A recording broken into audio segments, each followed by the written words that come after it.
I just went to another local comic book show, but I'm starting to feel burned out. Stay tuned as I show off what I picked up, and then we talk about why I'm starting to feel this way.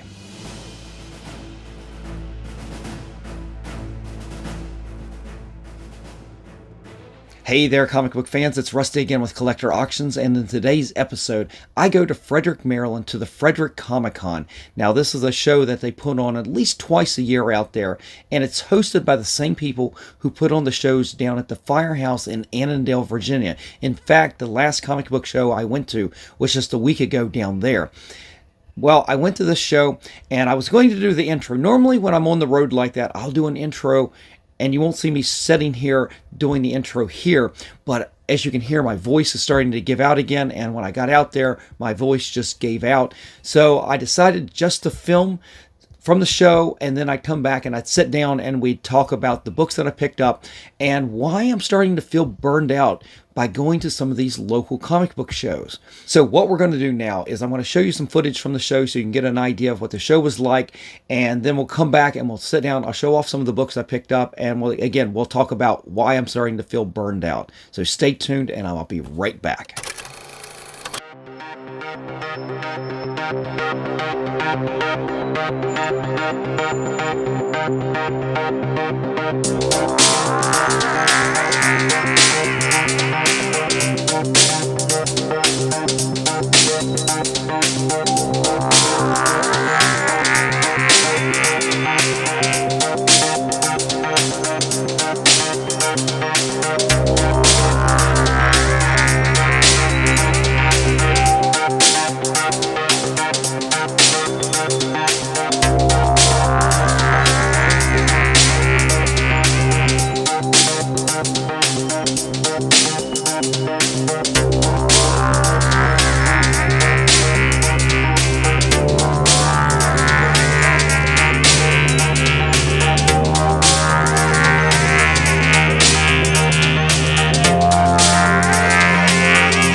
All right, so I hope you enjoyed some of the footage from the show. There were a lot of great books, don't get me wrong, as we get into this, and I'll talk about that burned out feeling that I'm having. But let's talk about the show first and foremost. So I go to the show, I get in there. It was about an hour after the show really opened up, and there was a huge crowd. And I must have got in there about 10:30 in the morning, and walk in the room, and it's packed. And first thing I see is people I know who are dealers, and they've got great books on the wall. In fact, all the way around, I'm looking from one side to another, great books on the wall. And it was packed in there. And so I do what I always do, which is basically make a lap of the entire room, and then I go down the two main aisles and take a look and see what I can find. I'm looking at wall books first to get an idea of what some of the dealers have, what dealers are there. And then I eventually will start diving into some of the bins. And definitely I want to give a shout out to some of the dealers that I know there. You've got Jimmy from Battlefield Comics. You got Dan and Jason from The Eclectic Nerd. You got Joe from Pop-Up Comics. I spent a lot of time with all of them talking about comics and showing off some of the recent CGC books that I've gotten back. And some of them, those books might have come from them. In fact, I think that Secret Wars book, I had two copies that I just got back. One's a 9.6, one's a 9.8. I think I might have gotten that from you guys a long time ago from The Eclectic Nerd. Not sure about that. I have to go back and check my records. But it was always good to see all of these guys. All three of them have great books. They may vary in what kind of books that they bring, but they're always great books. Although I didn't pick up anything from any of them, I did spend some time at their booths going through the books, seeing if there's anything that was jumping out. But much like the rest of the room for me, I wasn't finding anything that was really jumping out initially. And I think that was partially my fault because I don't have a lot of direction right now other than some of my 2024 goals list books, and of course the Invaders run that I'm working on as well. And when you don't go into a show with a little bit of direction, sometimes you can wander aimlessly, and that felt like what I started to do. It was funny though, I had a lot of enthusiasm as soon as I walked into that room, and I didn't know what exactly I was going to find, but again, not having that direction left me kind of digging and then not finding things that were jumping out at me. Now, one of the things that were definitely in this room, just like the showdown in Annandale, were a lot of dealers with Dave Stevens books. But what I didn't see this show that I definitely saw last week in Annandale was people actually buying Dave Stevens books. I didn't see people pulling Dave Stevens books, and literally last week, multiple dealers, and trust me, some of the same dealers were here at this show too with the same books on the wall. But last week I saw people with stacks, and they were going through and they were buying multiple copies of different Dave Stevens books. I did not see that today, and one of the things I thought that was interesting as I talked with several dealers about the Dave Stevens stuff is that it's not moving. The market has been saturated with so many Dave Stevens books, including a ton of 9.8s. Trust me, I know, because I just got back. If you haven't already watched that episode, it's already been aired, where I opened up a box of, I had 8 different Dave Stevens books that I got back with some fantastic grades. But what I'm finding is the market for those is starting to dwindle, and you're seeing the prices start to come down. So that was an interesting takeaway from today's show, and it sort of curbed my enthusiasm for picking up some other raw copies of Dave Stevens books. In fact, there was a really nice Johnny Quest that I considered getting. But this is where the problem, and I think this is a little bit where the enthusiasm for me for these shows is starting to go down. I go and, okay, so one, I didn't have direction. That's my fault. But then I start to look at some of the Dave Stevens books, and one of the books I do want to get as a 9.8, but even though I do have extra rolls at the house, I don't know if they will hit that 9.8 mark. I am looking for that Johnny Quest number 5, the Jade cover by Dave Stevens, and I found it. There's a dealer there. He always has really good books. And in fact, I probably would have picked it up. But at that point in the day, I had lost my enthusiasm.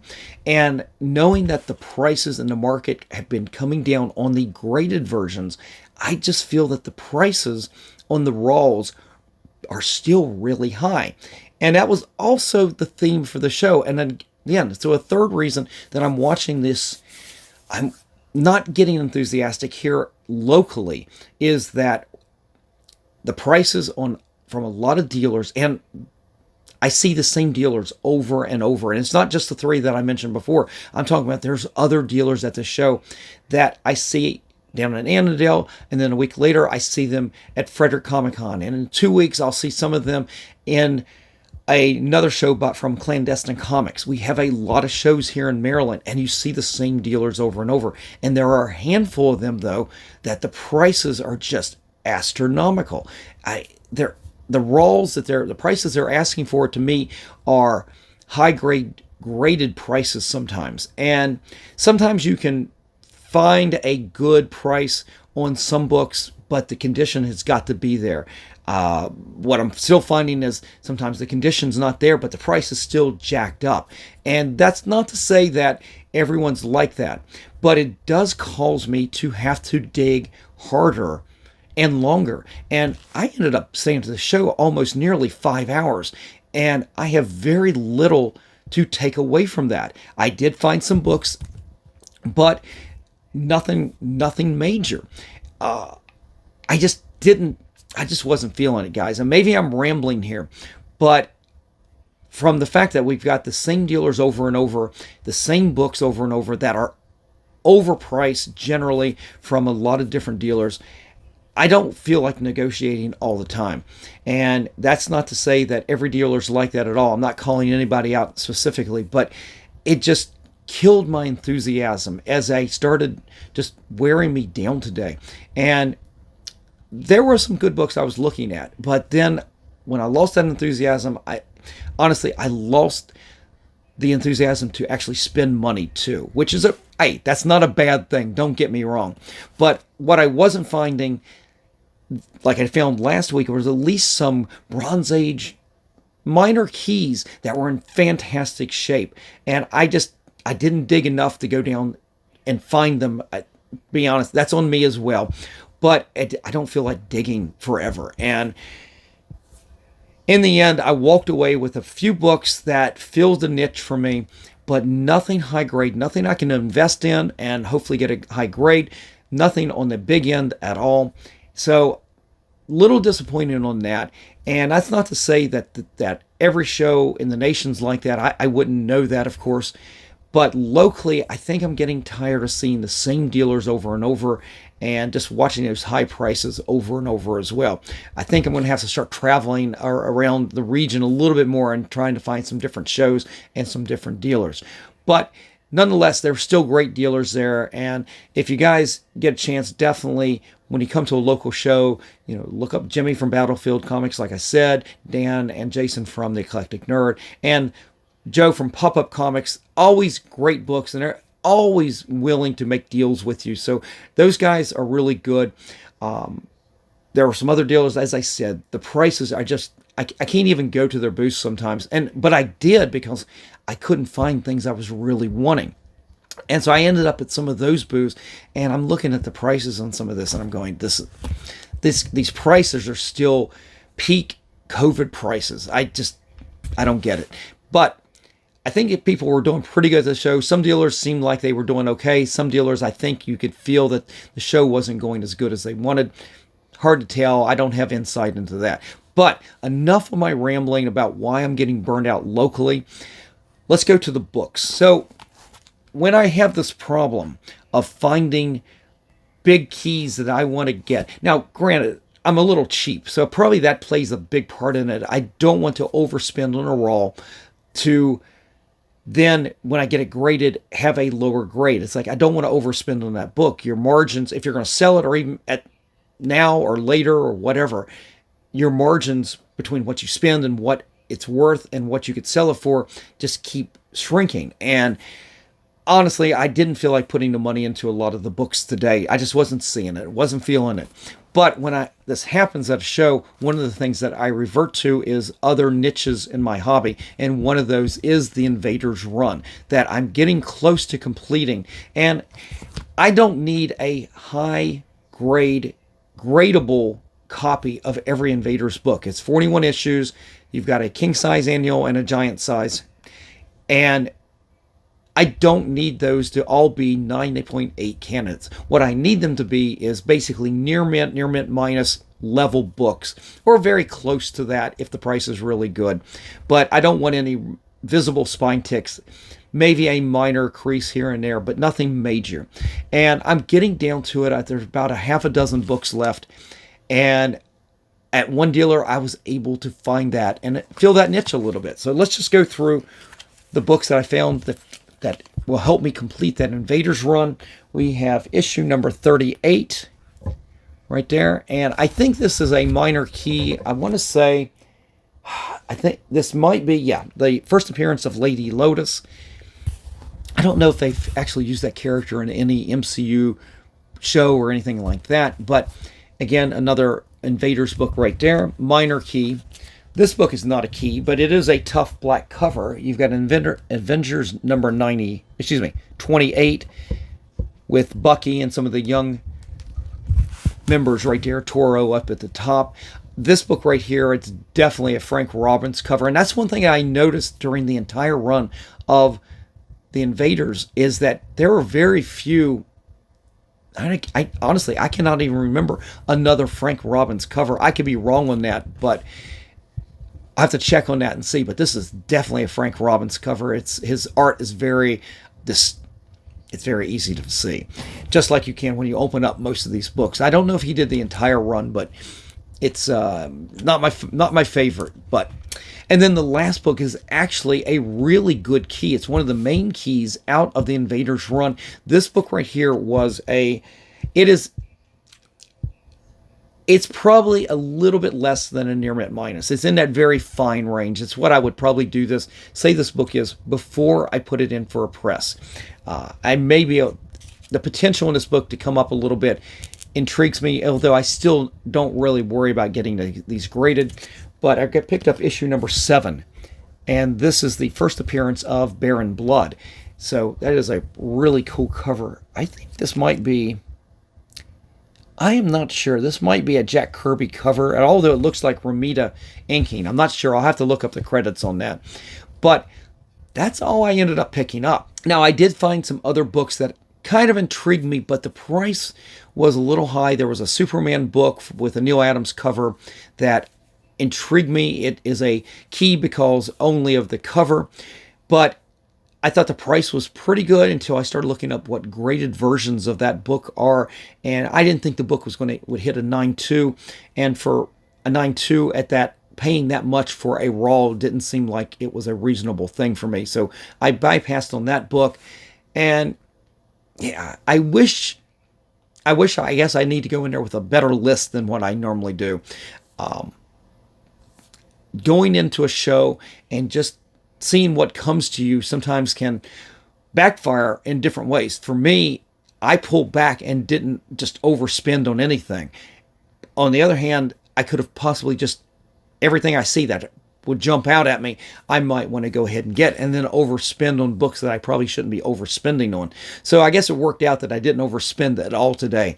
Kept the budget really tight today just with these Invaders books right here. But guys, definitely let me know what you think about this show, and how are you feeling locally with your own comic book shows? Do you feel the same way when you go to a show? Are you hyper focused when you go to a show looking for exact things, or are you just open for the possibilities? Let me know by leaving me a comment in the comment section below.